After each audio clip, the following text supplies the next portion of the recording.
বছরের শ্রেষ্ঠ দিন আরাফার দিন, বছরের শ্রেষ্ঠ রাত কদরের রাত, বছরের শ্রেষ্ঠতম মাস রমজান মাস। এবার বলেন সপ্তাহের মধ্যে শ্রেষ্ঠতম দিন কোনটা? বিশ্বনবী বললেন সাইয়্যিদুল আইয়াম, leader of the all days in the week.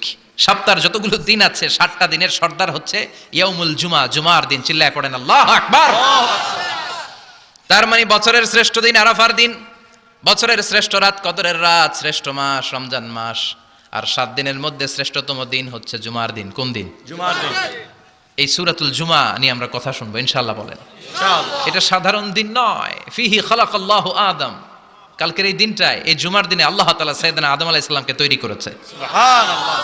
বিশ্বনবী বলেন লাম্মা খালাকাল্লাহু আদম ওয়া কানা তুলুহু 60 যিরাআন, আল্লাহ তাআলা যখন আদম আলাইহিস সালামকে তৈরি করলেন 60 হাত লম্বা করে তৈরি করলেন। সুবহানাল্লাহ। আর আমরাও যারা জান্নাতে ঢুকবো আমাদের আকৃতি থাকবে 60 হাত লম্বা। মজা করে সুবহানাল্লাহ পড়তে পারলেন না? সুবহানাল্লাহ। আল্লাহ সাইয়েদনা আদমকে তৈরি করলেন এই জুমার দিনে। আবার সাইয়েদনা আদম আলাইহিস সালামকে পৃথিবীর বুকে তিনি পাঠিয়ে দিয়েছিলেন এই জুমার দিনে। সুবহানাল্লাহ। কুল নাহবিতু মিনহা জামিআ, O Adam go down with your wife, তোমার স্ত্রী হাওয়াকে নিয়ে পৃথিবীতে নাও। সাইয়েদনা আদম আলাইহিস সালামকে আল্লাহ তাআলা পাঠিয়েছিলেন শ্রীলঙ্কার একটা পাহাড়ে, অ্যাডামস পিক।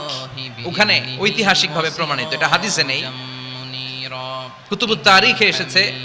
শ্রীলঙ্কা একটা পাহাড় আছে, কলম্বো থেকে অনেক দূর। ওই পাহাড়ের চূড়ায় সাইয়েদনা আদম আলাইহিস সালামের ফুটপ্রিন্ট আছে।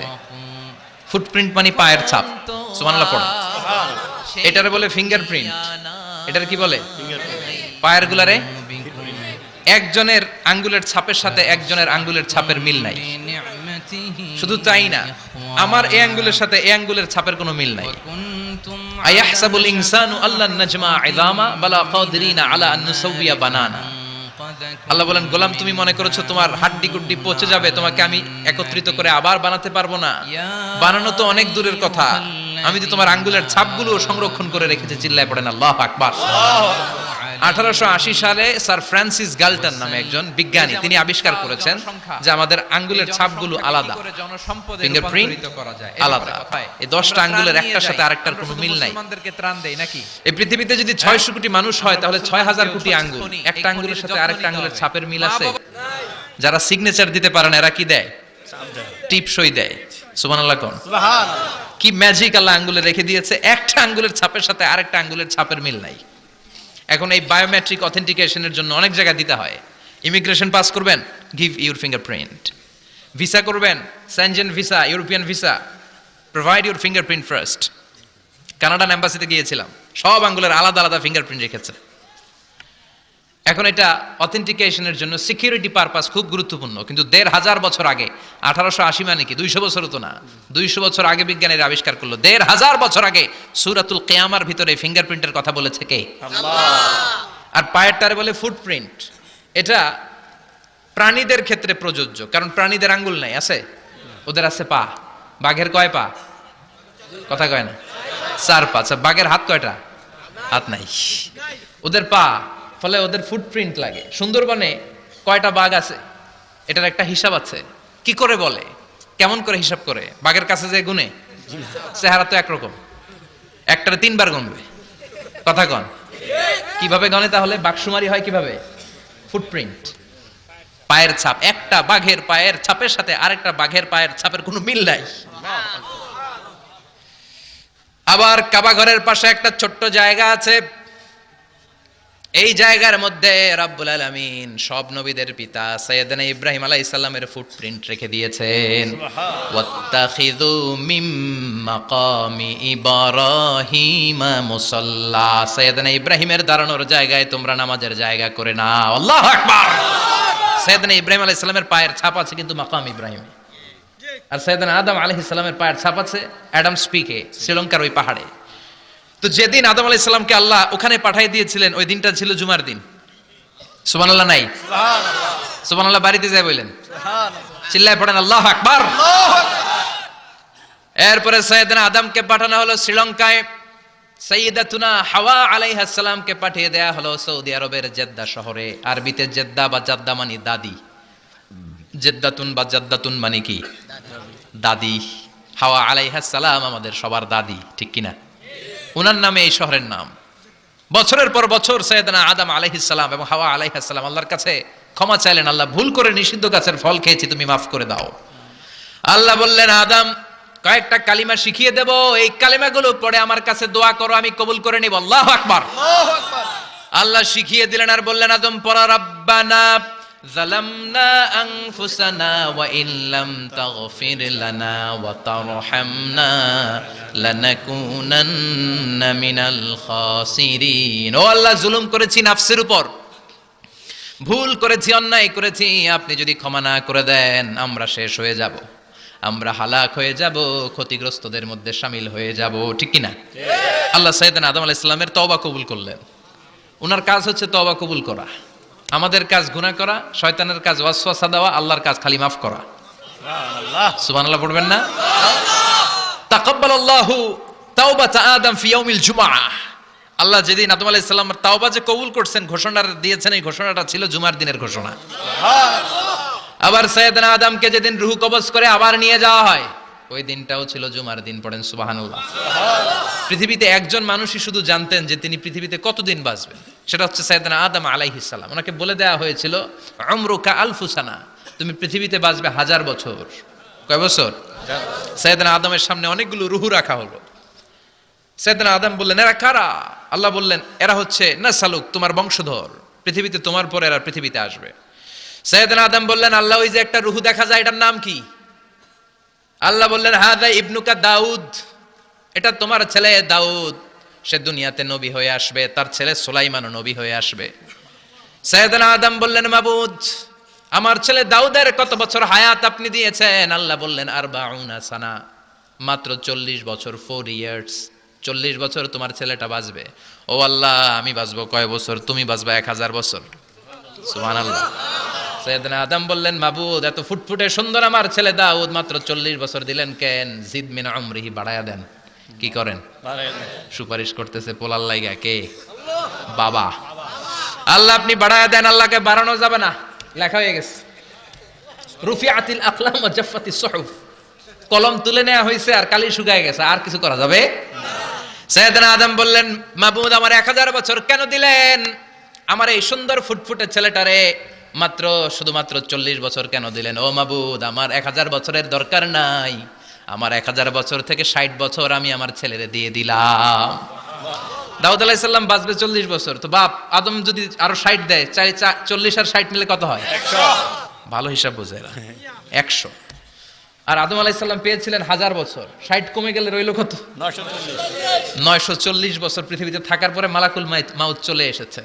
কারণ এটা on time, the death will come on time, it never late, কখনো দেরি হয় না।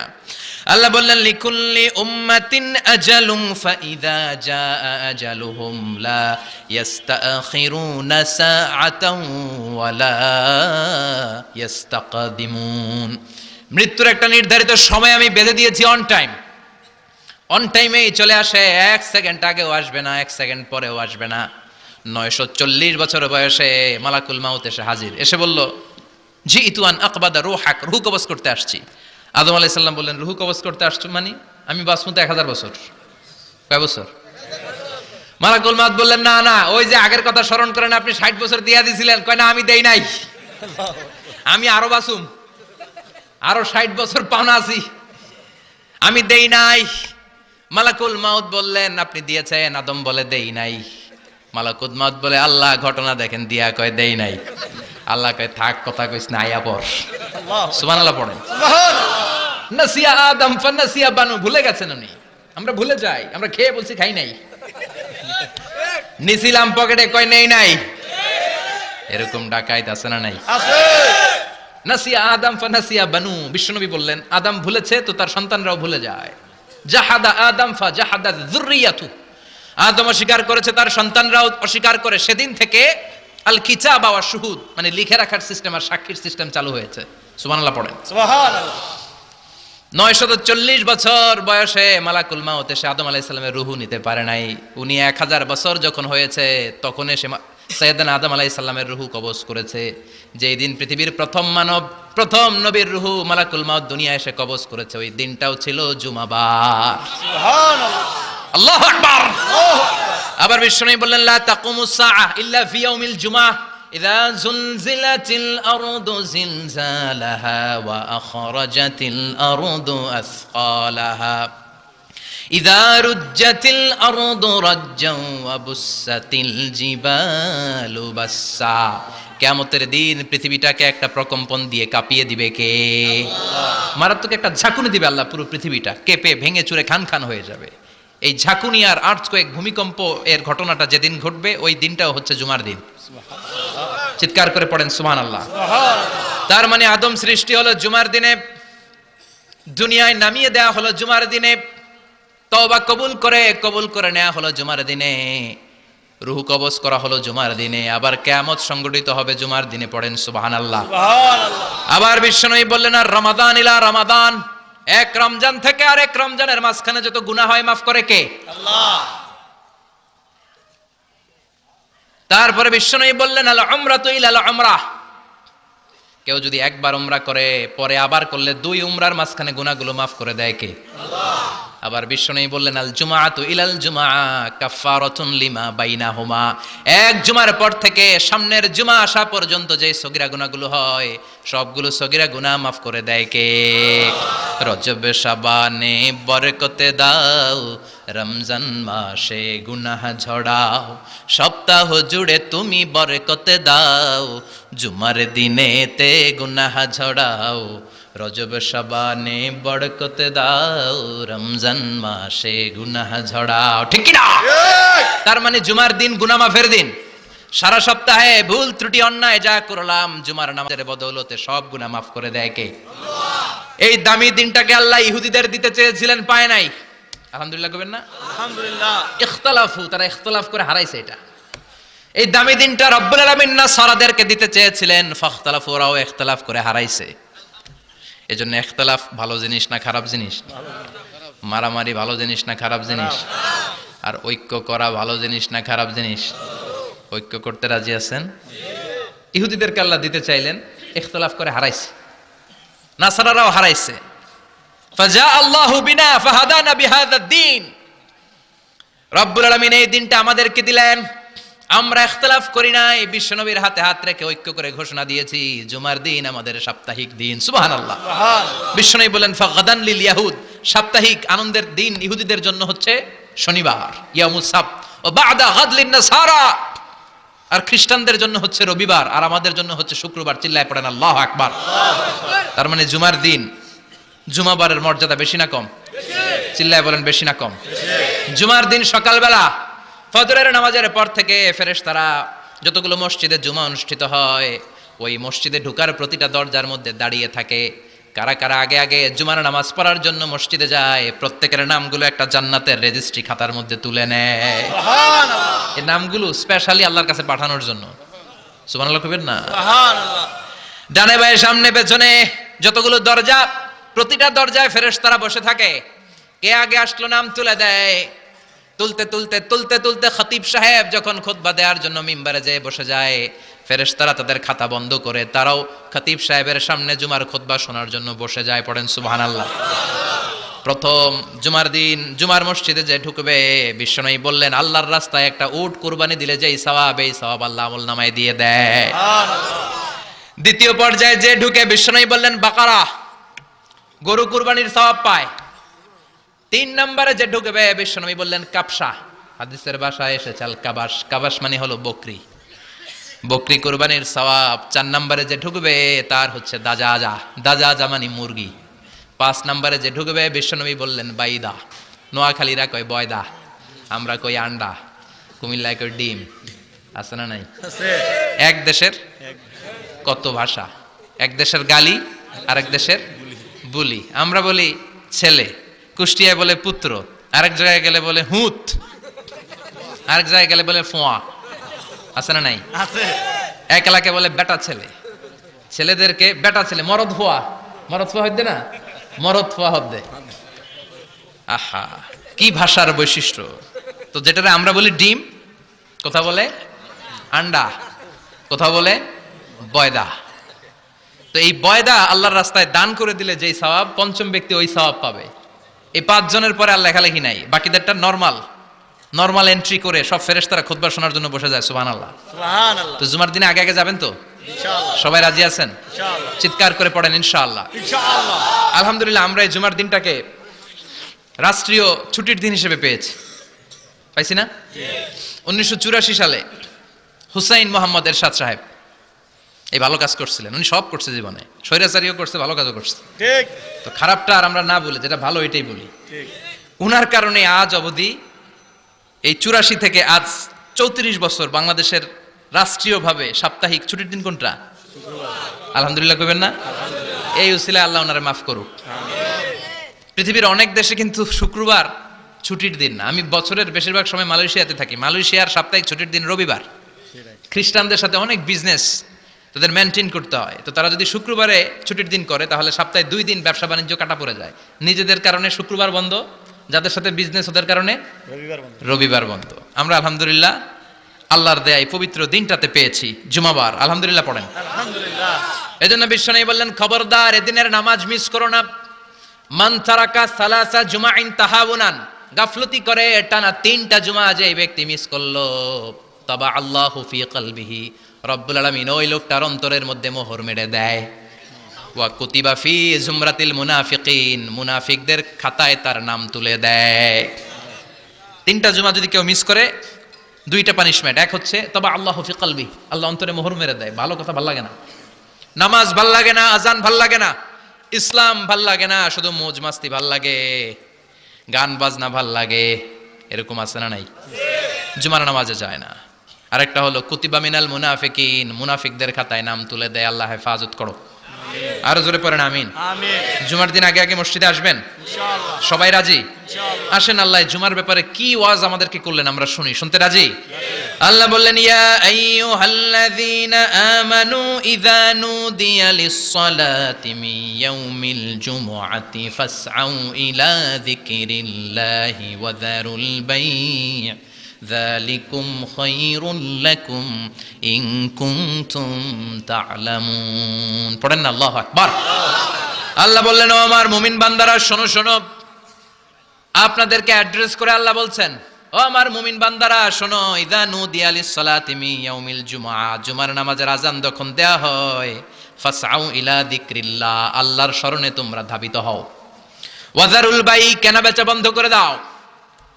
যালিকুম খায়রুল লাকুম ইন কুনতুম তা'লামুন, এটাই তোমাদের জন্য কল্যাণ যদি তোমরা বুঝতে পারো। জুমার নামাজের আজান যখন হয়, ফাসআউ ইলা যিকরিল্লাহ, আল্লাহর স্মরণে তোমরা বের হয়ে যাও। আল্লাহু আকবার। ফাসআউ ইলা যিকরিল্লাহ ইযা নুদিয়া লিস-সালামি ইয়াউমিল জুমআ, জুমার নামাজের আজান যখন দেয়া হয় বের হয়ে যাও, তখন কোনো কাজ রাখা যাবে না। এই আজান দ্বারা উদ্দেশ্য হচ্ছে খতিব সাহেব খুতবা দেওয়ার জন্য মিম্বারে বসলে যে আজানটা দেয়া হয়, এই আজান। কথা বুঝতে পেরেছেন? কিন্তু দুর্ভাগ্যজনক হলে সত্য, আমাদের বাংলাদেশে এই আজানটা কেন যেন মুয়াজ্জিন ভাইরা ইমাম সাহেবের সামনে এসে আস্তে আস্তে দেয়, ছোট ছোট করে ইমাম সাহেবের মুখের উপরে দেয়, মাইকে দেয় না। এটা পাইছে কই? এটা যে কোত্থেকে ঢুকছে এক আল্লাহই ভালো জানে। আজান মানে অ্যানাউন্সমেন্ট। আজান মানে কি? কথা বলেন। অ্যানাউন্সমেন্ট কি জোরে হবে না আস্তে? তো সব আজান মাইকে এত সাউন্ড করে, এই আজানটা ইমাম সাহেবের মুখের সামনে এসে ছোট ছোট করে কেন দেয়? এটার কোনো দলিল আছে বলে আমার জানা নাই। এই আজানটা মাইকে হতে হবে। আমি পৃথিবীর যত দেশ ঘুরেছি, অনেক বড় বড় মসজিদে আমি জুমার সালাত পড়েছি, সব জায়গায় মক্কাতুল মুকাররমা সহ মসজিদে নববী সহ সব জায়গায় খতিব সাহেব জুমার মিম্বারে বসার পরে যে আজানটা দেয়া হয়, এটাও অন্যান্য আজানের মতো মাইকে দেয়া হয়। আল্লাহ বললেন, ইযা নুদিয়া লিস-সালামি ইয়াউমিল জুমআ, জুমার দিনের আজান যখন দেয়া হয়, এই আজান দ্বারা উদ্দেশ্য হচ্ছে খতিব বসলে যে আজান 12:30 12:15 দিকে যে আজান, এই আজান উদ্দেশ্য নয়। বিশ্বনবীর সময়ে এই 12:30 12:15 দিকে যে আজান ছিল, এটা ছিল না। বিশ্বনবীর সময়ে ছিল না, আবু বকরের সময় ছিল না, সাইয়েদনা ওমর ফারুকের সময় ছিল না। এটা চালু হয়েছে সাইয়েদনা ওসমান যুন্নুরাইনের সময়। তখন মদিনাতে মানুষের সংখ্যা অনেক বেড়ে গিয়েছে, লোকজনের জায়গা হয় না, মুসল্লিতে ঠাসাঠাসি। উনি ঘোষণা দিলেন, সুকে জাওরা, জাওরা নামক বিশাল একটা বাজার আছে, ঘোষণা দিলেন এখন থেকে ওই জায়গায় জুমার নামাজ হবে। মানুষ যেন আগ থেকে প্রস্তুতি নিয়ে আসতে পারে, এজন্য জাওরা নামক বাজারে উনি আর একটা আজান দেওয়ার প্রচলন করলেন। সুবহানাল্লাহ। সেখান থেকে আজ অবধি আমরা এই অতিরিক্ত আজানটা দিয়ে থাকি। এটা নবীর সুন্নাত না, এটা সাহাবীর সুন্নাত। বিশ্বনবীর সুন্নাহ মেনে নেওয়া যেমনি আবশ্যক, 4 খলিফার থেকে পাওয়া সুন্নাতগুলো মেনে নেওয়া আবশ্যক। বিশ্বনবী বললেন, আলাইকুম বিসুন্নতি ওয়া সুন্নাতিল খুলাফায়ে রাশিদিন আল মাহদিন, আমার সুন্নাত ধরবা, হেদায়েত প্রাপ্ত চার খলিফার সুন্নাত ধরবা। কেমনে ধরবা? ইক্ষু চিনেন? ইক্ষু না গ্যান্ডারি নাকি আখ না কুশাই? হ্যাঁ, আখ। কাঁচা আখ খায় কি করে? এই সামনের দাঁত দিয়ে ভাঙে না? সামনের দাঁত দিয়ে বলে ভাঙে,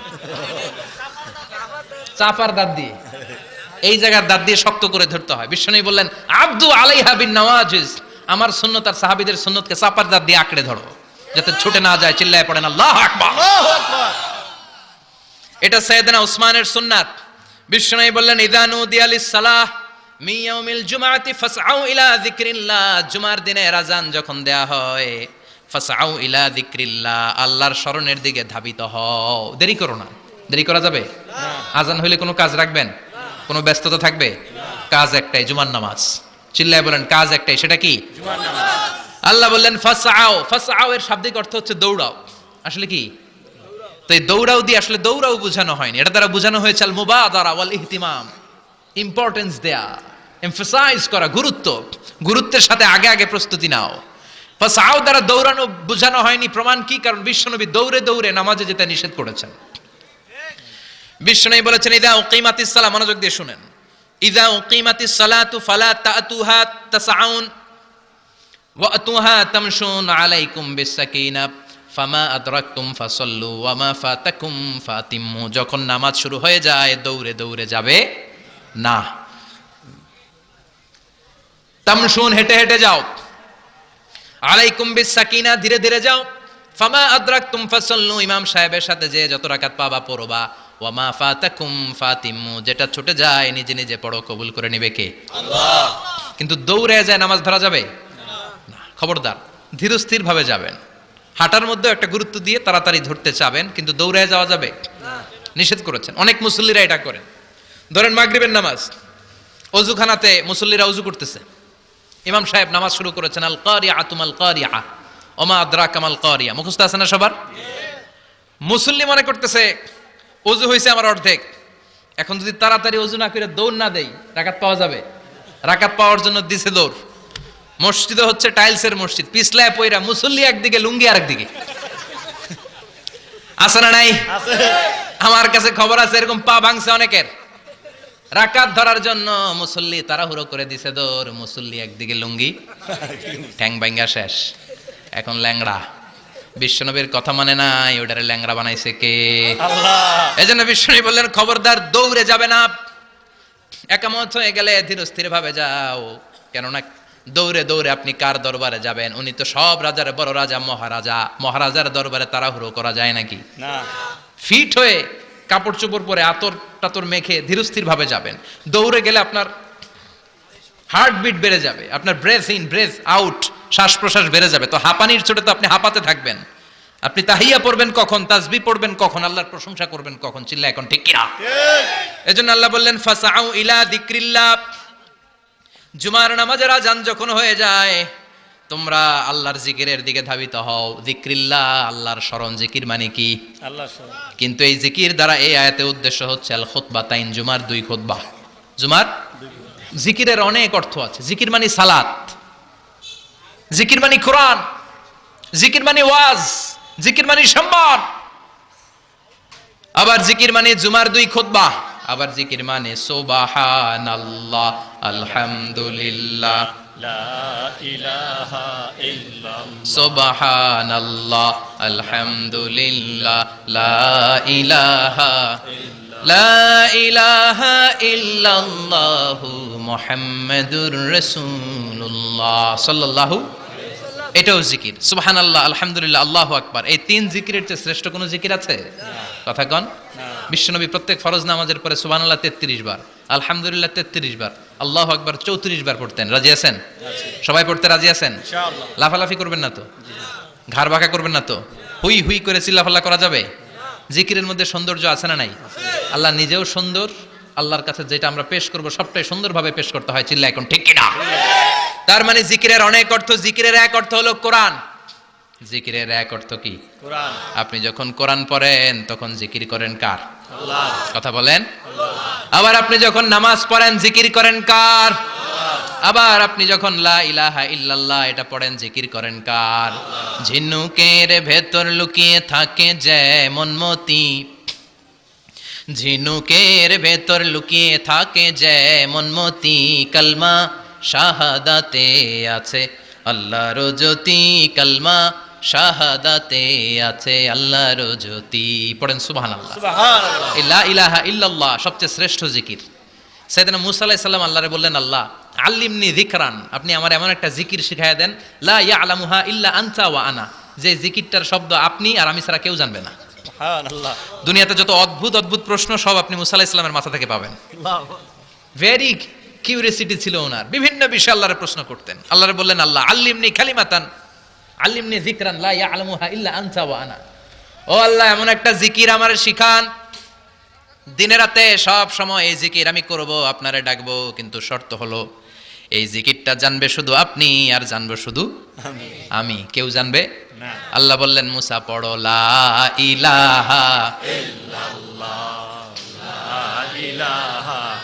লা ইলাহা ইল্লাল্লাহু মুহাম্মাদুর রাসূলুল্লাহ সাল্লাল্লাহু। আল্লাহ বললেন, মুসা পড়ো লা ইলাহা ইল্লাল্লাহ। মুসা আলাইহিস সালাম কয়, মাবুদ এটা তো জাতীয় জিকির, সবাই জানে। জানে না, জানে না লা ইলাহা ইল্লাল্লাহ এমন কেউ আছে? কথা কন, জানেন না আপনারা? কথা বলেন, জানেন না? মুসা আলাইহিস সালাম বললেন, আল্লাহ এটা জাতীয় জিকির কইলেন কেন? আমি তো চাইছি এক্সট্রা অর্ডিনারি, অসাধারণ একটা জিকির, সুপারক্যালিফ্রাজিলিস্টিক এক্সপিয়ালিডোসাস, এক্সেলেন্ট একটা জিকির, আনপ্যারালাল, কারো কাছে নাই, শুধু আমি জানবো আর আমি পড়বো। আল্লাহ বললেন, মুসা এই লা ইলাহাকে যদি এক পাল্লায় রেখে দাও, তামাম বিশ্ব, সাত আকাশ, সাত জমিনটারে তুলে যদি তুমি আরেক পাল্লায় রেখে দাও, লা রাজাহাত কাফাতু লা ইলাহা ইল্লাল্লাহ, মুহূর্তের মধ্যে লা ইলাহার পাল্লা ভারী হয়ে যাবে। ও মুসা, তুমি যতই এক্সক্লুসিভ জিকির চাও, লা ইলাহার চেয়ে দামি জিকির আমার কাছে নাই। চিৎকার করে পড়তে হবে আল্লাহু আকবার। তার মানে নামাজ ও জিকির, কোরআন ও জিকির, এই যে আমরা ওয়াজ করতেছি এইটাও কি কথা কন? বিশ্ব নবীর আল্লাহ বললেন, ও নবী ফাযাক্কির ইন্নামা আনতা, ও নবী আপনি জিকির করেন মানে ওয়াজ করেন। ইন্নামা আনতা মুযাক্কির, ও নবী আপনি ওয়াজ করে শোনান। লাস্তা আলাইহিম বিমুসাইতির, আপনারা দারোগা বানিয়ে পাঠাই নাই, আপনি শুধু ওয়াজ করেন। কার কথা? চিল্লায় বলেন কার কথা? আল্লাহর। কিন্তু এইখানে জিকির দ্বারা উদ্দেশ্য হচ্ছে জুমার খুতবা। ফাসআউ ইলা যিকরিল্লাহ, আল্লাহর জিকিরের দিকে ধাবিত হও, এই জিকির দ্বারা উদ্দেশ্য হলো জুমার খুতবা। তার মানে জুমার খুতবা যে খতিব সাহেবরা দেন, এখানে মসজিদের খতিব আছেন কারা কারা দেখি একটু হাত তোলেন তো। 1 2 3 4 5 6 7, গুণে শেষ করা যাবে না, অনেক খতিব। আল্লাহ খতিবদেরকে তুমি কবুল করো, আর জোরে পড়েন আমিন। এই যে যিকরুল্লাহ, ফাসআউ ইলা যিকরিল্লাহ দ্বারা আল্লাহ তাআলা জুমার খুতবাকে বুঝিয়েছেন। কি বুঝিয়েছেন? ফাসআউ ইলা যিকরিল্লাহ, আল্লাহর জিকিরের দিকে, আল্লাহর স্মরণের দিকে ধাবিত হও। এটা দ্বারা উদ্দেশ্য হচ্ছে জুমার খুতবা। আল্লাহ বুঝাতে চাইলেন জুমার খুতবা যাতে মিস হয়ে না যায়, এজন্য জুমার খুতবারে যেন তেন মনে করবেন না, এটা ওয়াজিব। জুমার নামাজ যেমনি ওয়াজিব, জুমার খুতবা দেওয়াও, কথা বলেন, জুমার খুতবা ওয়াজিব, শোনা ওয়াজিব, খুতবা দেওয়া ওয়াজিব। এই জন্য রব্বুল আলামিন জোহরের নামাজকে ফরজ করে দিয়েছেন 4 রাকাত। যেহেতু জোহরের নামাজের আগে পরে কোনো খুতবা নাই, জুমার দিন খুতবা আছে, তাই জুমার দিন 4 রাকাত থেকে কমিয়ে তিনি 2 রাকাত করে দিয়েছে। কি ব্যালেন্সড ইসলাম, কি ভারসাম্যপূর্ণ আমাদের জীবন বিধান। প্রতিদিন জোহরের সময় ফরজ কয় রাকাত, কিন্তু জুমার দিন ফরজ কয় রাকাত? 2 রাকাত কমাইলো কেন? খুতবা। সুবহানাল্লাহ কইবেন না? এজন্য জুমার খুতবাটা খতিব সাহেব যারা আছেন খুবই জরুরি। এটাকে খুব কনস্ট্রাকটিভ মুডে সমাজে তুলে ধরতে হবে, মানুষকে এডুকেট করতে হবে, ইনস্ট্রাক্ট করতে হবে। আপনাদের অনেক দায়িত্ব, you have huge responsibilities in your shoulder. আপনাদের অনেক দায়িত্ব। খতিব যারা, এটা ছোটখাটো কোনো রেসপন্সিবিলিটি নয়, এটা অনেক বড় দায়িত্ব। এজন্য জুমার দিন মানুষকে আপনার শিক্ষিত করতে হবে। এই জুমার খুতবা, জুমার আলোচনার সাথে পৃথিবীর কোনো আলোচনার কোনো মিল নাই, কারণ জুমার আলোচনা সব সময় অন টাইম, একটা নির্ধারিত সময়ে হয়। পৃথিবীর অন্য কোনো আলোচনা নির্ধারিত সময়ে হয় নাকি? কথা কন। আমরা বক্তারা নির্ধারিত সময় মাইক পাই, কথা কন। কোনোদিন 8টায়, কোনোদিন 9টায়, আজকে বসছি কয়টায়? কিন্তু জুমার খুতবার এটা চেঞ্জ হয়। কি বরকতের একটা জলসা। ওই দিন সবাই আসতে হয় মসজিদে। ফুল টাইম নামাজি এরা আসে, পার্ট টাইম নামাজি এরা আসে, বেনামাজি এরাও আসে, আস্তিক এরা আসে, নাস্তিক এরাও আসে, আওয়ামী লীগ আসে, বিএনপি আসে, জাতীয় পার্টি আসে, জামাত ইসলাম আসে, হেফাজতে ইসলাম আসে, তাবলিগের ভাইয়েরা আসে, পীরের মুরিদেরা আসে, সবাই আসে। তাহলে এটা জরুরি দিন না? তাফসির মাহফিলের সাথে জুমার একটা মৌলিক পার্থক্য হচ্ছে, তাফসির মাহফিল আমাদের ধরে রাখতে হয়। কি করতে হয়? ধরে না রাখলে শ্রোতা উঠে যায়। কিন্তু জুমার খুতবা কি ধরে রাখা লাগে? কথা কন, ওঠার সুযোগ আছে? কারণ সামনে কি জুমার নামাজ। সুবহানাল্লাহ কইবেন না? এটা অনেক জরুরি। এজন্য জুমার খুতবা যারা দেন এরা বিশ্বনবীর দায়িত্ব পালন করেন। আল্লাহু আকবার। বিশ্বনবীর মাদানী ইনিংস কয় বছরের? 10 বছর। বিশ্বনবীর মাদানী ইনিংস শুরু হয়েছে মসজিদে নববী তৈরি করার মধ্য দিয়ে। বিশ্বনবী মসজিদে নববী তৈরি করার পর মসজিদে নববীর খতিব হিসেবে দায়িত্ব নিলেন। সুবহানাল্লাহ। বিশ্বনবী একটা, দুইটা, পাঁচটা, 10টা না, মসজিদে নববীতে 10 বছরের ইনিংসে 500টারও বেশি জুমার খুতবা দিয়েছেন। সুবহানাল্লাহ। বাড়িতে যায় বলেন কত খুতবা? 500রও বেশি খুতবা দিয়েছে। মদিনার সমাজটা এমনি জান্নাতি সমাজ হয় নাই। মদিনার সোসাইটিটাকে জান্নাতি সমাজ বানানোর জন্য বিশ্বনবীকে 500টা বক্তব্য দিতে হয়েছে। চিল্লায় পড়েন আল্লাহু আকবার। প্রতি সপ্তাহে যে আয়াতগুলো নাজিল হতো বিশ্বনবী এগুলো নিয়ে কথা বলতেন। এই সপ্তাহে যে সমস্ত আয়াতগুলো নাজিল হলো ওই আয়াতগুলো নিয়ে বিশ্বনবী জুমার দিন খুতবার মধ্যে কথা বলতেন। এই সপ্তাহের মধ্যে রাষ্ট্রীয় যত ক্রাইসিস আছে এই সমস্যাগুলো নিয়ে বলতেন।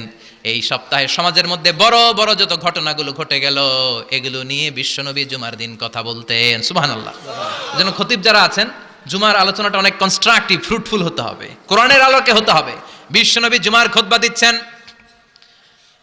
হঠাৎ বিশ্বনবী দেখলেন হাসান আর হুসাইন লাল 2টা জামা পরে জুমার মসজিদের মধ্যে ঢুকে একবার কাতারের এইদিকে দৌড় মারে, আরেকবার ওইদিকে দৌড় মারে। ছোট বাচ্চাদের এরকম দৌড়াদৌড়ি আছে না নাই? রাজা মেহারও আছে। ছোট বাচ্চাদেরকে মসজিদে ঢুকতে দেন তো না বের করে দেন? বের করে দেয়। সর্বনাশ। বাচ্চাদেরকে মসজিদ থেকে বের করবেন না, কখনোই বের করবেন না। তুরস্কের বিভিন্ন মসজিদে বড় বড় ফেস্টুন দিয়ে লেখা থাকে তারাবির নামাজে, জামাতের নামাজে মুরব্বীরা যখন সামনে নামাজ পড়বে পিছন থেকে যদি ছোট বাচ্চাদের চিল্লা চিল্লি আর কিচির মিচির শব্দ শুনতে না পাওয়া যায় তাহলে ভবিষ্যৎ প্রজন্ম নিয়ে আপনারা চিন্তিত থাকুন। পিছনে যদি বাচ্চাদের হই হুল্লোড় না থাকে, চিল্লাফাল্লা না থাকে, তার মানে নেক্সট জেনারেশন এগুলো মুসল্লি হবে না, এগুলো হবে ডাকাত। এজন্য এরা বিভিন্ন প্রজেক্ট চালু করেছে। 40 দিন টানা ফজরের নামাজ যে ছোট বাচ্চারা মসজিদে এসে পড়বে ওই প্রজেক্টের আওতা থেকে একটা করে সাইকেল দিয়ে দেওয়া হচ্ছে। সুবহানাল্লাহ কইবেন না? কুয়েতে আরেকটা প্রজেক্ট করছে, ফজরের নামাজে মুসল্লি নাই। কুয়েতের এই প্রজেক্ট হচ্ছে marriage project, second marriage project, দ্বিতীয় বিবাহ প্রকল্প। কি কাজ এই প্রকল্পের? তারা ঘোষণা দিল মসজিদে ফজরের সালাতে মুসল্লি পাওয়া যায় না, তো যারা যারা ফজরের নামাজে মসজিদে আসবে না, টাইমলি আসবে না, তাদেরকে মসজিদের টাকা দিয়ে মসজিদের অর্থায়নে দ্বিতীয় বিবাহের ব্যবস্থা করে দেওয়া হবে। এই ঘোষণা দেওয়ার পর থেকে ওই এলাকার কোনো মহিলার তাহাজ্জুদ মিস হয় না। ফজর তো অনেক দূরে, তাহাজ্জুদের সময় থেকে হাজবেন্ডের ডাকা শুরু করে মসজিদে যাও, তাড়াতাড়ি তাড়াতাড়ি কোথায় যাও, কারণ মসজিদে না গেলে দ্বিতীয় বিয়ে আছে না নাই? সুবহানাল্লাহ কইবেন না? অটে প্রজেক্ট, অটে প্রজেক্ট, কত চমৎকার প্রজেক্ট। এই প্রজেক্টগুলো নেওয়ার দরকার আছে না নাই? এজন্য ছোট বাচ্চাদেরকে মসজিদ থেকে তাড়িয়ে দেওয়া যাবে না, এদেরকেও নিয়ে যান। এরা হাসতে খেলতে চলতে ফিরতে, আমি বাইরের যত জায়গায় তারাবি পড়েছি, অনেক দেশে তারাবি পড়েছি রামাদানে, ছোট বাচ্চারা পিছনে অনেক কিচিরমিচির করে, হঠাৎ অ্যানাউন্সমেন্ট দেয় বাবা মারা ছেলে মেয়েদেরকে শান্ত করেন, কিছুক্ষণ শান্ত, 2 রাকাত পরে আবার চিল্লাচিল্লি, আছে না নাই? তো ওরা যদি না চিল্লায়, ওরা যদি লাফালাফি না করে, লাফালাফি কি 80 বছরের মুরব্বী করবে? কথা কয় না। মুরব্বী লাফালাফি করলে এটা মানাবে? ছোট বাচ্চারা লাফালাফি করবে, একজন আরেকজনের কামড় দিবে, কাচের গ্লাস ভাঙবে, এটাই পৃথিবীর সৌন্দর্য। চিল্লায় বলেন ঠিক কিনা? বিশ্বনবী একবার আসরের নামাজের সেজদা লম্বা করে দিলেন, সাহাবারা বললেন নবী নামাজের পরে ধরলেন অসুস্থ হয়ে গেলেন নাকি, অথবা কোরআনের আয়াত সেজদা অবস্থায় নাজিল হয়ে গেল নাকি? আসরের সেজদা তো এত লম্বা করতে কখনো দেখি নাই রে নবী। বিশ্বনবী বললেন না, অসুস্থ হই নাই, কোরআনের আয়াত নাজিল হয় নাই, আমি যখন সেজদায় লুটিয়ে পড়েছি আমার কলিজার টুকরা নাতি হাসান আমার কাঁধের উপরে চেপে বসেছে, আমি যদি সেজদা থেকে মাথা উঠাই হাসানের কষ্ট হয়ে যাবে, তাই আসরের একটা সেজদা আমি ইচ্ছা করেই লম্বা করে দিয়েছি। কি নবী ছিল, কি মায়া ছিল নাতিদের সাথে। হাসান হুসাইন বিশ্বনবী, যে নবী হচ্ছে সব নবীদেরও সর্দার, ওই নবীরে ঘোড়া বানায়া, বিশ্বনবীর বাবরি চুল ছিল তো ওই চুল ধরে এরকম ঘোড়া ঘোড়া খেলতো। আল্লাহু আকবার। বিশ্বনবীর কাঁধে বসে বিশ্বনবীর বাবরি চুল টেনে টেনে কয় এটা আমার ঘোড়া। হাসান হুসাইনের গায়ের এমন কোন জায়গা নাই যে জায়গায় বিশ্বনবী চুমা দেয় নাই। আল্লাহু আকবার। আর বলতেন রাইহানাতাইনি ফিদ দুনিয়া, হাসান আর হুসাইন হলো আমার দুনিয়ার সুগন্ধি। সুবহানাল্লাহ। সাইয়্যিদা শাবাবি আহলিল জান্নাহ, জান্নাতীরা আপনারা যারা জান্নাতে যাবেন আপনাদের সামনে দুইটা পতাকা থাকবে, একটা থাকবে হাসানের হাতে আর একটা হুসাইনের হাতে। সুবহানাল্লাহ। বিশ্বনবী মসজিদে নববীতে জুমার খুতবা দিচ্ছেন, হঠাৎ হাসান আর হুসাইন লাল দুইটা জামা পরে কাতারের মধ্যে দৌড়াদৌড়ি শুরু করলেন। বিশ্বনবী খুতবা থামিয়ে দিলেন, মিম্বার থেকে নেমে হাসান হুসাইনকে দুই হাতে টানতে টানতে মিম্বারের উপরে নিয়ে আসলেন যাতে মুসল্লিদের ডিস্টার্ব না হয়ে যায়। হাসানকে ডান হাতে ধরে হুসাইনকে বা হাতে ধরে বাকি খুতবাটা বিশ্বনবী তখন শেষ করলেন। সুবহানাল্লাহ। 500টা খুতবা দিয়েছেন। কয়টা? চিল্লায় বলেন কয়টা? 500টা। আবার বিশ্বনবী জুমার খুতবা দিতে দাঁড়ালেন। এক সাহাবী এসে বসে বলল, বিশ্বনবী বললেন কম, দাঁড়াও, 2 রাকাত পড়ছো? সাহাবী কয় না, পড়ি নাই। বিশ্বনবী বললেন ইরকা রাকাতান, 2 রাকাত পড়ো। সাহাবী 2 রাকাত পড়া শুরু করলেন, বিশ্বনবী আবার খুতবা দেওয়া শুরু করলেন। খুতবার নিরবিচ্ছিন্নতাকে ভঙ্গ করে বিশ্বনবী তাকে দাঁড়াতে বললেন, 2 রাকাত নামাজ পড়তে বললেন। তার মানে খতিব সাহেব মন গড়া শুধু খুতবা দিয়ে যায় না, ডানে বায়ে কোথায় কি হচ্ছে সবকিছু নজরে রেখে, কন্ট্রোলে রেখে, সামাজিক সব সমস্যার কথাগুলো তুলে ধরে অসামাজিক কার্যকলাপের বিরুদ্ধে হুঙ্কার দিয়ে জুমার প্ল্যাটফর্মটাকে শক্তিশালী করাই হচ্ছে একজনের খতিবের দায়িত্ব। চিল্লায় এখন ঠিক কিনা? এ কাজই করেছেন বিশ্বনবী 500টা খুতবায়। আবার বিশ্বনবী দাঁড়িয়ে খুতবা দিচ্ছেন, এক সাহাবী এসে বলেন, নবী মদিনার মধ্যে পানি নাই, অনাবৃষ্টি, দুর্ভিক্ষ, আপনি একটু দোয়া করেন যাতে বৃষ্টি হয়। কিসের দোয়া? বিশ্বনবী জুমার খুতবা থামিয়ে দিলেন, খুতবা দিচ্ছিলেন, খুতবা থামিয়ে দোয়া করলেন, আল্লাহুম্মা আসকিনা, আল্লাহুম্মা আসকিনা ইয়া গাউস আগিসনা, আল্লাহুম্মা আসকিনা গাইসান মুগীসান মারিআন মুরিআন নাফিআন গায়রা দার আজিলান গায়রা আজিল। আল্লাহ আপনি আমাদের সাহায্য করেন, আপনি রহমত করেন, বরকত দেন, আপনি মদিনার বুকে বৃষ্টি দেন, তাড়াতাড়ি দেন, দেরি করেন না। সুবহানাল্লাহ। সুবহানাল্লাহ। বিশ্বনবী দোয়া করতে দেরি, মুহূর্তের মধ্যে ঝুমঝুম করে বৃষ্টি নাজিল হয়ে মদিনাটা প্লাবিত হয়ে গেল। আকাশে মেঘ দেয় কে? আল্লাহ। বৃষ্টি দেয় কে? আল্লাহ। আল্লাহ মেঘ দে, পানি দে, ছায়া দে রে তুই, আল্লাহ মেঘ দে। পড়েন পড়েন, আল্লাহ মেঘ দে, পানি দে, ছায়া দে রে তুই, আল্লাহ মেঘ দে। সবকিছু দেয়ার মালিক কে? আল্লাহ। বৃষ্টি দেয় কে? আল্লাহ। মেঘ দেয় কে? আল্লাহ। বিশ্বনবীর দোয়ার বরকতে বৃষ্টি নামলো। শুক্রবার বৃষ্টি, শনিবার বৃষ্টি, রবি সোম মঙ্গল বুধ বৃহস্পতি শুক্র, এর পরের শুক্রবার পর্যন্ত টানা বৃষ্টি হলো। কারণ দোয়ার বৃষ্টির দোয়া করছে, বৃষ্টি বন্ধ আর দোয়া তো করে নাই, চলতেছে। আল্লাহ কইছে নবী চাইছেন দিতেছি, না করলে থামামু। সুবহানাল্লাহ কইবেন না? সুবহানাল্লাহ। বৃষ্টি হইতে হইতে মদিনায় বন্যা, মরুভূমির দেশ, কি পরিমাণে হেভি রেইনফল হলে মরুতে বন্যা হয়। সুবহানাল্লাহ পড়বেন না? আল্লাহ। আবার বিশ্বনবী পরের জুমাবারে খুতবা দিচ্ছেন, ওই সাহাবী এসে হাজির, এসে বলে, ও নবী আর বৃষ্টির দরকার নাই।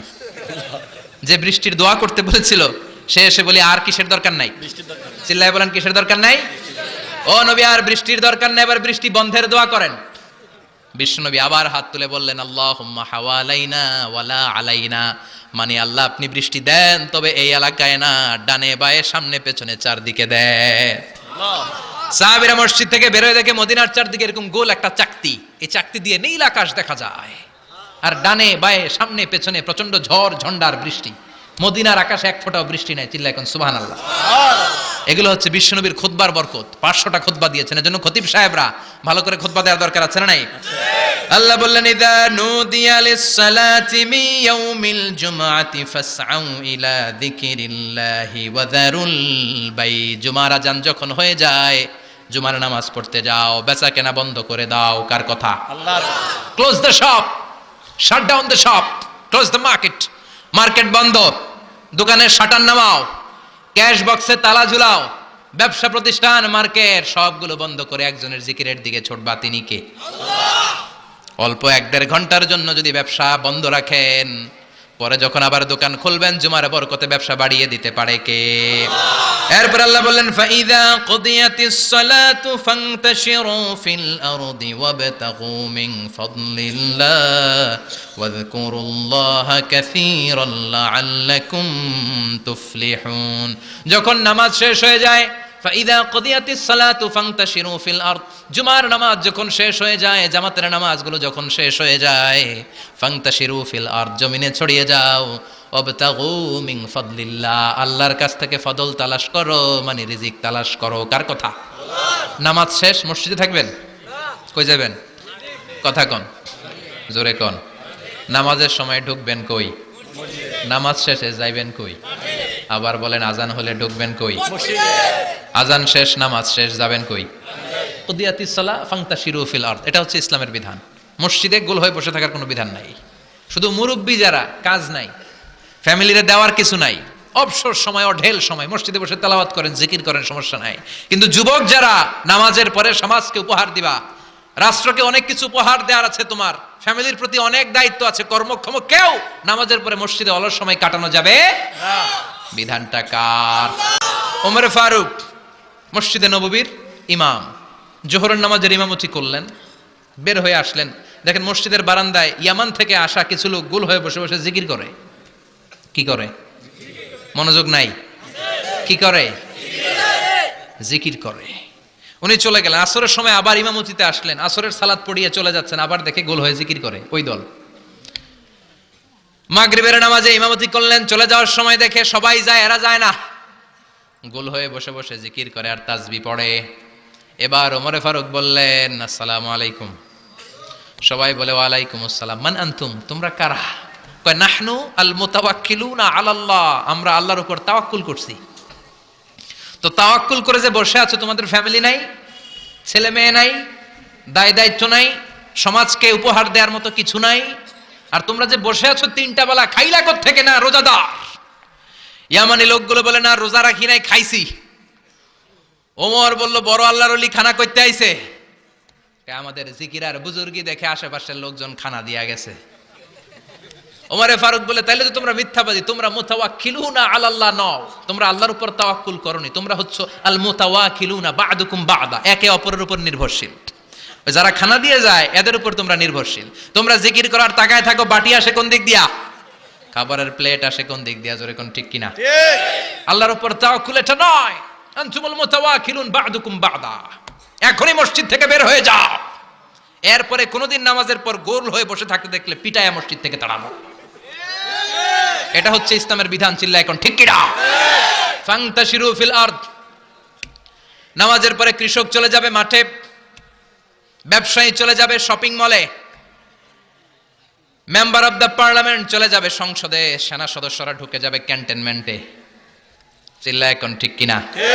যার যেখানে দায়িত্ব পালন করার জন্য ছোট, মসজিদে বসে থাকা যাবে? কোন যুবক মানুষ, কর্মক্ষম মানুষ নামাজের পরে মসজিদে বসে বসে জিকির করা যাবে? নামাজের তো সবচেয়ে বড় জিকির। কামাই করা লাগবে না? মেয়ে কোথায় গেল, ছেলে কোথায় গেল, ফ্যামিলির খোঁজ খবর নেওয়ার দরকার আছে না নাই? চিল্লায় বলেন আছে না নাই? এরপর আল্লাহ বললেন ওয়া ইযা রাআউ তিজারাতান আও লাহওয়ান ফাদ্দু ইলাইহা ওয়া তারাকুকা কাইমা। ও নবী, সাহাবারা কাফেলার পণ্যের লোভে, কাফেলার পণ্য এসেছে মদিনায় শুনে আপনারে জুমার মিম্বারের মধ্যে দাঁড় করিয়ে রেখে সবাই চলে যায়। এটা ঠিক করে নাই। আমার কাছে এমন রিজিক আছে যেটা কখনো ফুরাবে না। ঠিক কিনা? এই আয়াতটা বুঝতে হলে 2 মিনিট খুব মনোযোগ দিয়ে কানগুলো খরগোশের মতো খাড়া করে ফেলেন।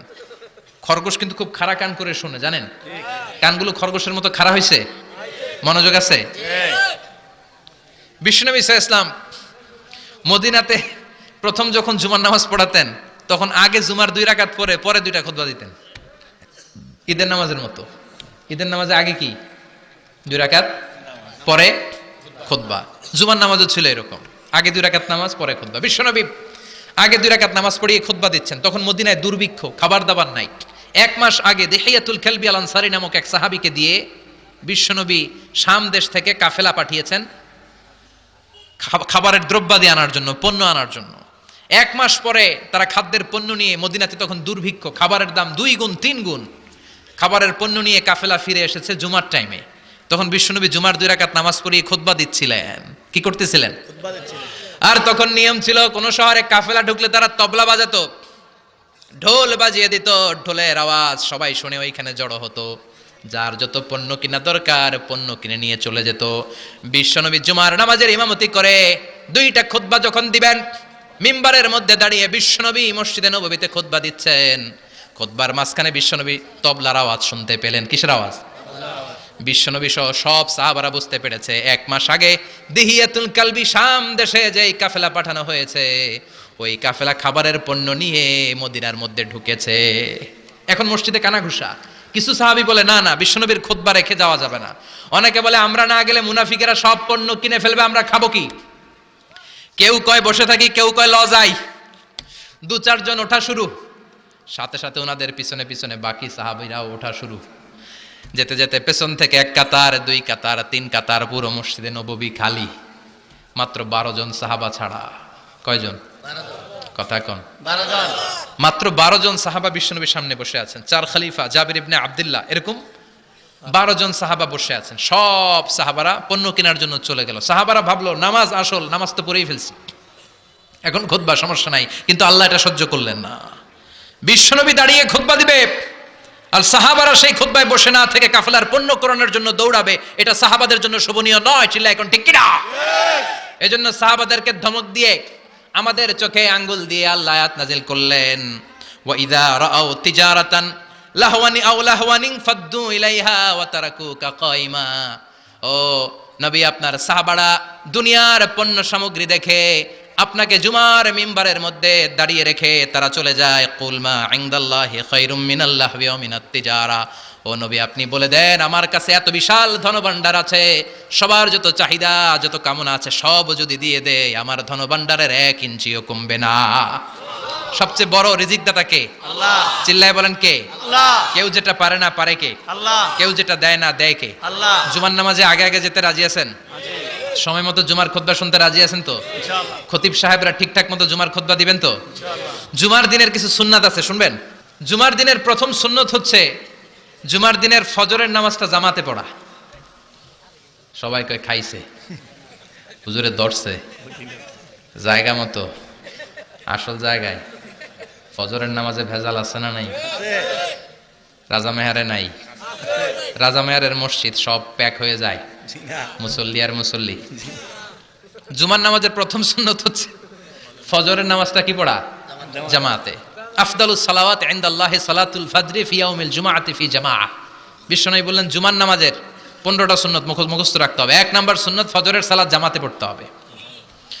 2 নামাজ মুনাফিকদের কাছে সবচেয়ে কঠিন, একটা হচ্ছে ফজরের নামাজ আর একটা এশার নামাজ। এক আলেমকে জিজ্ঞেস করা হলো ফজরের বাতাসটা এত ঠান্ডা আর স্নিগ্ধ কেন? আলেম উত্তর দিয়েছিল কারণ ফজরের বাতাসে মুনাফিকদের নাকের দুর্গন্ধ মিশে না। ফজরের বাতাসটা স্নিগ্ধ, ফজরের সময় আল্লাহওয়ালাদের আনাগোনা, মুসল্লিদের আনাগোনা, ইসলামের পক্ষের শক্তির আনাগোনা। চিল্লায় বলেন ঠিক কিনা? মসজিদে নববীতে জুমার নামাজের দৃশ্য আর ফজরের নামাজের দৃশ্য ছিল এক। বাংলাদেশে ফজরের নামাজের দৃশ্য আর জুমার নামাজের দৃশ্য এক নাকি? ফজরের নামাজের সময় মুসল্লি নাই, 1 কাতার হয় না, আর জুমার নামাজে পাক্কা মুসল্লি দেরি করে গেলে বারান্দায়ও জায়গা পায় না। ঠিক। কথা কন। তাহলে আগামীকাল ফজরের নামাজটা আমরা জামাতে পড়বো ইনশাআল্লাহ। ইনশাআল্লাহ। এত আসতে ইনশাআল্লাহ। আরো জোরে পড়েন ইনশাআল্লাহ। ইনশাআল্লাহ। মনে থাকবে? ইমাম সাহেব কে মসজিদের? ইমাম কই? হাফেজ সাহেব কই? কালকে দেখবেন যে কি অবস্থা হয় ফজরের সময়। জুমার নামাজের মতো ভিড় হবে, আসা যাবে না। ঠিক। কথা কয় না। 2 নাম্বার সুন্নাহ হচ্ছে আসওয়াক, মেসওয়াক করা। মাথরাতুন লিল ফাম মারদাতুন লির রাব। মেসওয়াক করলে দাঁত পরিষ্কার থাকে, আল্লাহ খুশি হয়ে যায়। বিশ্বনবী বলেছেন যদি আমার উম্মতের জন্য কষ্ট না হতো প্রত্যেক নামাজের আগে মেসওয়াক করা আমি ফরজ করে দিতাম। সুবহানাল্লাহ। মেসওয়াক ছিল বিশ্বনবীর জীবনের শেষ আমল। এই মেসওয়াক করে বিশ্বনবী শেষ নিঃশ্বাস ত্যাগ করেছেন। আপনার নবী আমার নবী ওনার জীবনের সর্বশেষ আমল ছিল কি? সুবহানাল্লাহ কইবেন না? বিশ্বনবী জাইতুনের ডাল দিয়ে মেসওয়াক করতেন। বিশ্বনবী বলতেন নি'মা সিওয়াকি আয-যাইতুন ফাইন্নাহু সিওয়াকি ওয়া সিওয়াকুল আমবিয়া মিন ক্বাবলি। জাইতুনের ডালের মেসওয়াক কতই না ভালো, কারণ এটা দিয়ে আমিও মেসওয়াক করি, আমার আগে সব নবীরাই জাইতুনের ডাল দিয়ে মেসওয়াক করেছে। সুবহানাল্লাহ। 3 নাম্বার হচ্ছে দুহুন, তেল মালিশ করবেন। বিশ্বনবী জাইতুনের তেল দাড়িতে চুলে আর গায়ে দিতেন। বিশ্বনবী বলতেন ওয়াদ্দাহিনু ফাইন্না ফিত তাদহিনে বারাকাত, তেল খাও, তেল দাও, তেল মালিশ করো, তেলের ভেতরে আল্লাহ বরকত ঢুকাইয়া দিছে। তেল দিবেন তো। 4 নম্বরে আত্তিব, জুমার দিনে সুগন্ধি লাগিয়ে যাওয়া সুন্নাত। লাগাবেন? লাগাতে রাজি আছেন? বিশ্বনবী বলতেন এই দুনিয়ার 3টা জিনিস আমার কাছে সবচাইতে প্রিয়, হুব্বিবা ইলাইয়া মিন দুনিয়াকুম সালাস। এক হচ্ছে আন-নিসা, নারীদেরকে আমি পছন্দ করি। 2 হচ্ছে আত্তিব, সুগন্ধি লাগাতে আমি পছন্দ করি। বিশ্বনবীরে কেউ সুগন্ধি হাদিয়া দিয়েছে, বিশ্বনবী নেয় নাই, এরকম কোনো ঘটনা ঘটে নাই। আল্লাহু আকবার। 3 নম্বরে কুররাতু আইনি ফিস সালাহ, নামাজের মধ্যে যখন আমি দাঁড়িয়ে যাই আমার চক্ষুটারে ঠান্ডা করে দেয় কে? আবার বিশ্বনবী বলতেন আরবাউন মিন সুনানিল মুরসালিন, 4টা সুন্নাত সব নবীদের সুন্নাত। 1 নম্বরে আল হায়া মানে লজ্জা, আরেক বর্ণনা এসেছে আল খিতান মানে সুন্নাতে খাতনা, এটা সব নবীদের ছিল। আর সেওয়াক, সব নবীরা মেসওয়াক করেছেন। আর তিব, সব নবীরা আতর লাগিয়েছেন। আর নিকাহ, সব নবীরা বিয়েও করেছেন। চিল্লায় পড়েন আল্লাহু আকবার। 5 নম্বর সুন্নাহ হলো আল লিবাস আহসানা সিয়াব, সুন্দর জামা পরা। নট নেসেসারি যে নতুন জামা হতে হবে, পুরাতন জামাও ধুয়ে আয়রন করে পরলে একটা সৌন্দর্য আছে না নাই? ইন্নাল্লাহা জামিল ওয়া ইউহিব্বুল জামাল, আল্লাহ নিজে সুন্দর, সৌন্দর্যকে আল্লাহ পছন্দ করেন। পৃথিবীতে সবচেয়ে সুন্দর কে? পৃথিবী সুন্দর, মানুষ সুন্দর, আসমান সুন্দর, জমিন সুন্দর, সুন্দরে সুন্দরে পাল্লা, জানি না কত সুন্দর তুমি আল্লাহ, জানি না কত সুন্দর তুমি আল্লাহ। সুবহানাল্লাহ পড়েন। ইন্নাল্লাহা ইউহিব্বু আইয়ারা আসারা নি'মাতিহি আলা আবদিহি, আল্লাহ তার বান্দার উপর তার নেয়ামতের ছিটেফোঁটা দেখতে চান। আপনি যদি ধনী হন, দামি জামা পরবেন, সুন্দর জামা পরবেন। অনেকে আছে অনেক ধনী, কিপটুসের মতো সিরা জামা পরে, আছে না নাই? আপনি ধনী মানুষ, আপনি সিরা জামা পরছেন কেন? আপনার যে সম্পদ আছে এটার বহিঃপ্রকাশ আল্লাহ দেখতে পছন্দ করে। আপনাকে যে আল্লাহ কি নাজ নেয়ামত দিয়েছে, অহংকার ছাড়া স্বাভাবিক বহিঃপ্রকাশ আল্লাহ দেখতে পছন্দ করে। কোন সুবহানাল্লাহ। এরপরে 6 নাম্বার হলো ইকসারুস সালাহ আলান নবী, বিশ্বনবীর উপর বেশি বেশি দুরূদ পড়া। বিশ্বনবী বলতেন জুমার দিন শ্রেষ্ঠ দিন, এই দিন আমার উপর বেশি বেশি দুরূদ পড়ো। ফাইন্না সালাতাকুম মা'রুদাতুন আলাইয়া, কেননা তোমরা যে আমার উপর দুরূদ পড়ো, কিয়ামতের আমি মরে যাওয়ার পরে এই দুরূদগুলো কে পাঠিয়েছে তার নাম, তার বাবার নাম সহ ফেরেশতারা আমার কবরে দিয়ে আসে। সুবহানাল্লাহ। সাহাবারা বললেন ইয়া রাসূলুল্লাহ কাইফা সালাতুনা মা'রুদাতুন আলাইক, আপনি মরে যাওয়ার পরে আমাদের দুরূদ কেমন করে আপনি দেখবেন? ওয়াকাদ আরিমতা, আপনি তো পচে গলে মাটির সাথে মিশে যাবেন। বিশ্বনবী বলেন ইন্নাল্লাহা হাররামা আলাল আরদি আন তাকুলা আজসাদাল আম্বিয়া, নবীদের লাশকে খেয়ে ফেলা, নবীদের লাশকে পচিয়ে ফেলা জমিনের সব মাটির জন্য আল্লাহ হারাম করে দিয়েছে। নবীদের লাশ পচে না, নবীদের লাশ গলে না। যারাই বিশ্বনবীর উপর দুরূদ পড়বেন, আপনার নাম সহ, আপনার বাবার নাম সহ, মালাইকাতুস সাইয়াহিন, একদল ফেরেশতা আছে শুধু রাউন্ড দেয় গোটা ওয়ার্ল্ডে। কারা বিশ্বনবীর উপর দুরূদ পড়েছে, এই দুরূদ নিয়ে, এই নাম নিয়ে বিশ্বনবীর কবরে তারা পৌঁছে দেয়। চিল্লায় পড়েন আল্লাহু আকবার। এরপরে বিশ্বনবী বলতেন জুমার দিনে সূরাতুল কাহাফ পড়বা, কাহাফ পড়া সুন্নাহ। সূরাতুল কাহাফ পড়তে রাজি আছেন? আগামীকাল রাজি আছেন তো? 18 নম্বর সূরা, কোরআনের একেবারে মাঝখানের সূরা। আলহামদুলিল্লাহিল্লাযী আনজালা আলা আবদিহিল কিতাবা ওয়া লাম ইয়াজআল লাহু ইওয়াজা, এই আয়াত দিয়ে শুরু হয়েছে, শেষ করা হয়েছে ফামান কানা ইয়ারজু লিকা রাব্বিহি ফালইআমাল আমালান সালিহা ওয়া লা ইউশরিক বিইবাদাতি রাব্বিহি।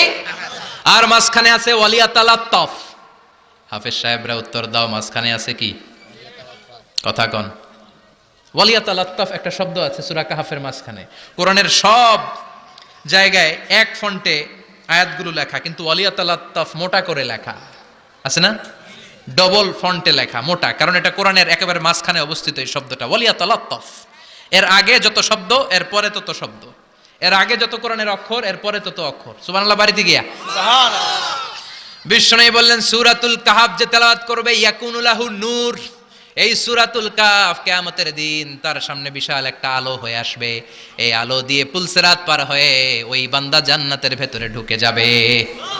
আবার বিশ্বনবী বলেন যারা সূরাতুল কাহাফের প্রথম 10 আয়াত তেলাওয়াত করবে জুমার দিন, শেষের 10 আয়াত যারা জুমার দিন তেলাওয়াত করবে, দাজ্জালের ফিতনা থেকে তাদেরকে মুক্ত রাখবে কে? আল্লাহ। সুবহানাল্লাহ পড়বেন না? কালকে সূরাতুল কাহাফ দিয়ে সকাল শুরু করতে রাজি আছেন? সবাই রাজি? এরপর আত-তাবকির ইলাল মসজিদ, মসজিদে আগে আগে যাওয়া সুন্নাত। আগে যিনি যাবে উনি কি পাবে?